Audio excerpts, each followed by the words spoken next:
Good morning children. In today's session, let us learn about how refraction takes place in different types of mediums and what is the use of refraction in our day-to-day life in the environment. Before that, let us learn about the basics of this refraction now. Now, refraction takes place whenever a ray of light passes from one medium to another medium of different densities. The speed of light changes, okay, when light passes from one medium to another medium. In today's session, let us learn about refraction of light through a prism. What is a prism here? A prism is a glass piece which is actually cut into a perfect angle. There are different types of prisms are available.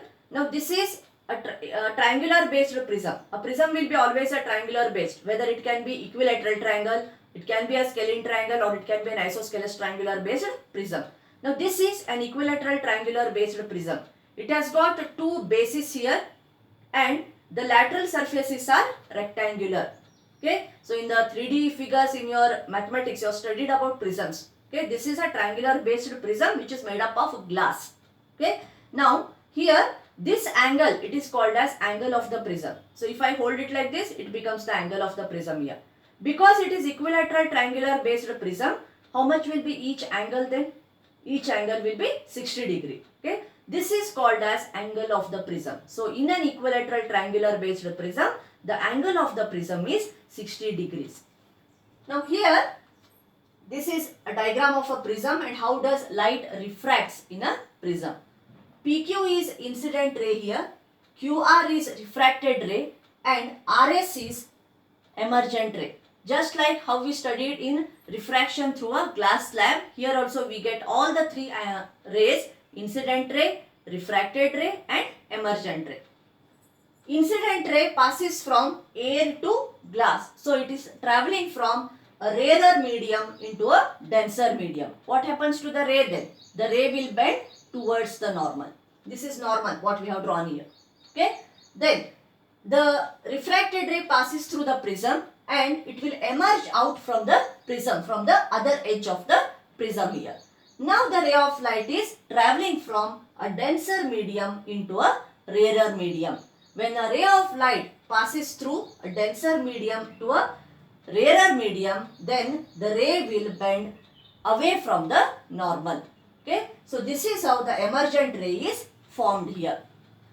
This is angle of the prism. D is called as angle of deviation. Okay, PQ is incident ray, QR is refracted ray, RS is emergent ray, angle A is angle of the prism here. And D is called as angle of deviation. What do you mean by this angle of deviation? Angle of deviation is an angle which is formed by producing the incident ray forward and emergent ray backward. Wherever both the rays are meeting, the angle which is formed here, it is called as angle of deviation. This angle is formed inside the prism. Okay. Now, how do we calculate this angle of prism? Angle of prism is calculated by angle I plus angle E minus angle A. Okay. So, deviation angle can be calculated by adding incident and emergent angle and subtracting the angle of the prism from it. Why we are learning this now? Now, this is the basic for whatever the natural phenomenon concept what we are learning in the next sessions. Now let us learn about one of the basic concepts of dispersion of white light by a glass prism. What do you mean by dispersion first?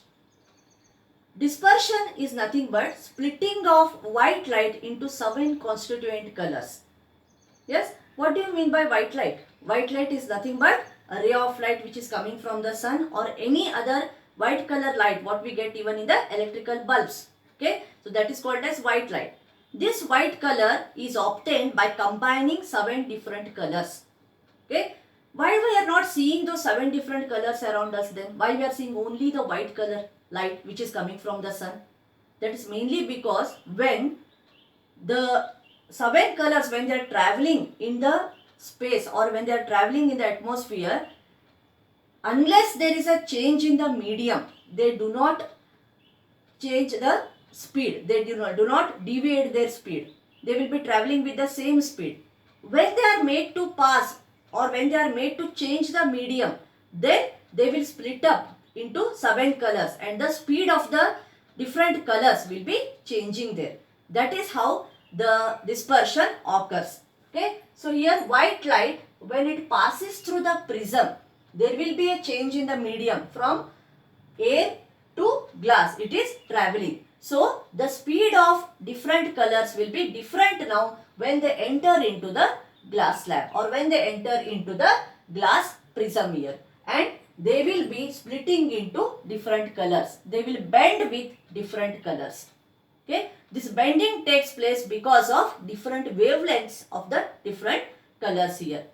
Red light, which is having more wavelength, will be traveling with a much faster speed and it will bend lesser. Violet light, which is traveling with a very slow speed because the wavelength is less and it will bend the most. Okay, so here we get 7 different colors, the rainbow colors. Okay, violet, indigo, blue, green, yellow, orange, red. Okay, it is called as Vibgyor. Okay, so the 7 white light splits up into 7 colors when it travels from one medium to another medium. The relation between wavelength and velocity of light and the deviation here is wavelength and velocity of the light are directly proportional to each other. So if the wavelength is more, the speed of the light is more. Okay, so because red has got more wavelength and it is traveling faster into the medium, but it is inversely proportional to the deviation, the angle of bending. Okay, it is inversely proportional. So if the speed of the light is more, whichever color light is more, that will bend the least. Less bending takes place. Violet color has got less wavelength. It travels with a less speed, then it bends the most. More bending takes place with the violet color here.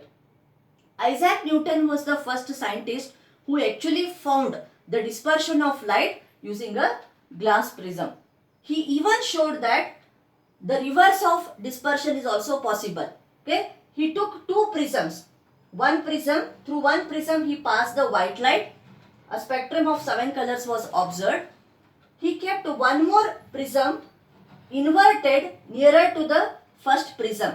Then these 7 colors, when they entered into the other prism, they recombined and the white light was emerged out of the second prism. So this phenomenon was observed by Isaac Newton.